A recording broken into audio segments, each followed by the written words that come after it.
杯子里突然掉进什么东西，一旁的家人们纷纷嘲笑他连筷子都不会用，但男人却觉得事情并不简单，因为就在早上他发现竟然连鞋带都不会系了。妻子觉得他这是工作压力太大造成的，让他学会放松，但第二天他甚至连话都无法说出。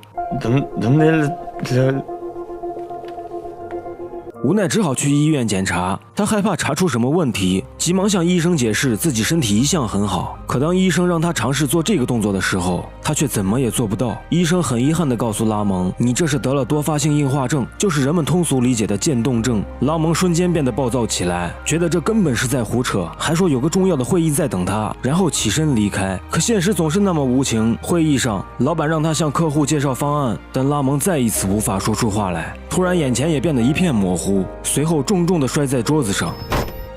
等他再次醒来，无疑是躺在冰冷的病床上。医生建议他，如果不及时采取治疗，可能还会面临更多的并发症。这对一个成年人来说，无疑是沉重的打击。他删掉手机里所有的计划，将自己封闭在家中整整1个月。在这期间，他甚至错过了妻子的分娩。但似乎也正因为新生儿的到来，让拉蒙明白生命或许还有更多意义。于是他重新振作，前往医院接受治疗。可这里的人似乎都很消极。其中一位病友告诉他，不久后你可能都走不了100米，还有可能面临瘫痪、失去视力，到最后就连死亡都会成为一种奢侈。回到家后，拉蒙又一次伤心地哭了出来，但好在妻子始终没有嫌弃他，并鼓励他再苦再难都会一起面对。庆幸的是，这一次拉蒙并没有放弃。为了证明100米难不倒他，他盯着视频里的比赛看了好久，决定让谣言不攻自破。事实证明，这对他来说的确不难，但就在通过一个十字路口时，他却怎么也走不动了。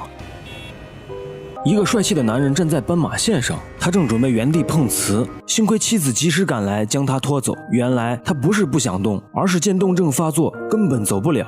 为了不再让家人担心，拉蒙决定前往健身房锻炼。休息时，他被眼前的一则广告深深吸引，一场铁人3项的比赛。这意味着如果参加，将要在17小时内完成3.8公里的游泳、180公里的骑行以及42公里的马拉松。这无疑是一场向着意志与体力发起的极限挑战。但患有 MS 症的拉蒙却决定参加，因为他不想活成别人眼中的废人，更不想被病友口中那遥不可及的100米低头妥协。好在妻子全力支持，但前提条件是让身为运动员出身的父亲亲自训练。可这爷俩向来不对付。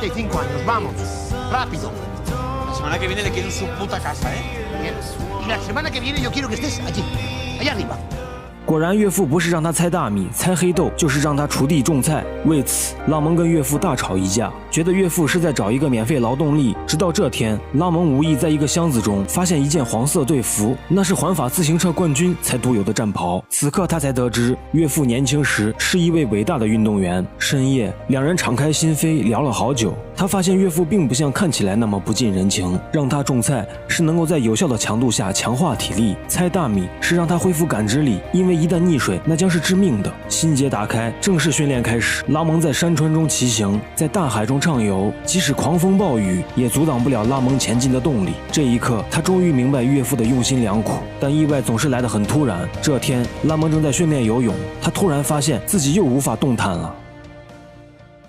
这是一场史无前例的铁人3项比赛，因为参赛者中有一位渐冻症患者，他不仅要完成艰难的挑战，还要克服并发的风险，但他现在却坐在海滩上一动不能动。若不是岳父及时发现将他救下，后果将不堪设想。这次复发的结果让他整个右半身完全失去知觉，好在岳父一直在身旁鼓励他，就算今年不能参加，明年再战又如何？这无疑让拉蒙再次重拾信心。他比之前训练得更加卖力，从没有知觉到恢复知觉，从只能小跑到完胜岳父，从不能下水到激流勇进，整整365天，拉蒙始终坚持训练，终于迎来比赛。岳父赛前对他叮嘱，你有可能热到爆，也有可能冷到死，但就是没有放弃这个选项。比赛正式开始，首先是3.8公里的游泳，选手们纷纷涌入水中。虽然拉蒙在其中并不突出，但上岸后依然有很多正常人被他甩在身后。接着是180公里的骑行，拉蒙的体能逐渐开始下滑，但从他坚毅的眼神中丝毫看不到放弃，顺利完成。最后是42公里的马拉松，这对拉蒙来说也是最困难的。看着一个个选手已经倒地不起，拉蒙也出现了呕吐的反应，但他还是继续坚持。随着夜幕降临，已经有选手陆续到达终点，可始终不见见拉蒙的身影。比赛还剩下19分钟，主办方已经开始收拾现场，岳父急忙上前阻止，说还有选手正在比赛，但主办方根本不理会，他们觉得没回来的应该都是放弃了。可家人对拉蒙始终坚信不疑，这边拉蒙体力也到达了极限，但此刻脑海中出现的不是放弃，而是岳父的鼓励，妻子的陪伴。没错，他没有理由不相信自己。结束前的4分钟，终于一个身影缓缓出现，妻子开怀大笑，她的男人果然没有让人失望。